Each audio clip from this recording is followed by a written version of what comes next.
For me, the coolest thing about the Pizzaiolo is that this is now a way to do something that you couldn't do before, unless you build a massive pizza oven out of bricks in your backyard, and not everyone can do that.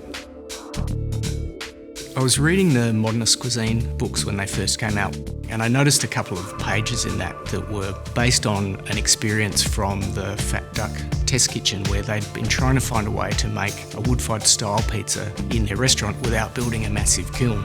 And I thought, well, that's pretty interesting. I think we could make a product that would do that in people's homes. The Neapolitan wood-fired style pizza is the quintessential type of pizza. Traditionally very thin, minimal ingredients, very clean and pure pizza. Traditionally cooked at really high temperatures in a wood-fired oven and cooked very quickly. The elements that make up a wood-fired oven basically make it perform so well. For starters, maybe the bricks. Inside that oven, that fire is generating an awful lot of heat, and those bricks are soaking it up and storing that energy. So when you go and place a pizza in, that brickwork can basically release all its energy into the pizza. For a commercial oven or a wood-fired oven to get to those sort of temperatures, it's a few hours of getting a fire in there, going and soaking all that energy into the oven. The whole thing's a kind of a slow process. There are pizza makers that are around at the moment that will do kind of an average job, but the limitation they all have is that none of them can get to the kind of temperatures and provide the kind of energy to the pizza itself to create wood-fired pizza. But we started experimenting with modifying ovens that we made, and we had limited success with that. After a bit of experimentation, trial and error, I decided to involve a couple of engineers and designers that work on kind of projects that are a little bit left field from the other projects that are running through the development group. So they set to work building something reasonably crude but designed exactly to put the heat where you needed it.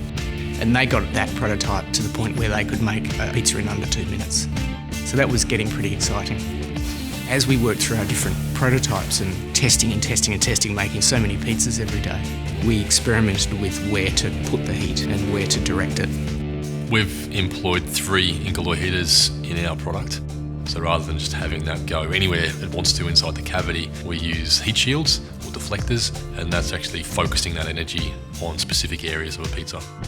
The heat shield deflector was one of those sort of light bulb moments. It was a problem that we were facing for a long time.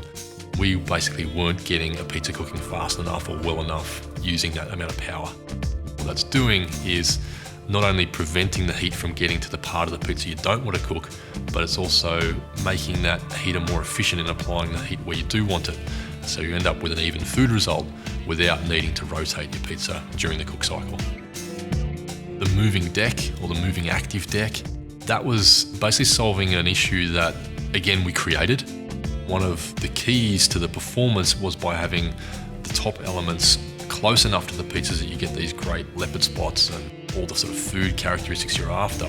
But it meant having your deck so close to the elements, it was actually kind of difficult to load.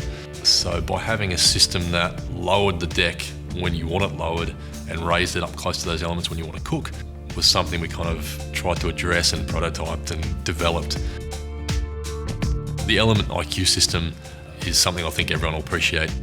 It takes a lot of the thinking and guesswork about how to cook a great pizza away, because the oven's basically doing all that thinking for you behind the scenes. All you need to do is go and select the style of pizza you want to be cooking. The oven will then basically turn on different heaters. It'll apply power where you want it without you even knowing about it. Basically, people can enjoy this pizza at home without really understanding what's going on, but you get a great pizza. With the Pizzaiolo, the main thing we were aiming to do was enable someone to cook a Neapolitan pizza, but we've gone further than that and allowed you to cook all sorts of styles of food.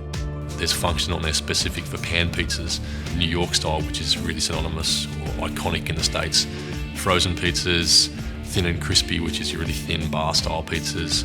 But then you can go further than that. You can do focaccias, with the right tuning, you can do flatbreads. It's great for doing different vegetables at really, really high temperatures, which you can't do at home.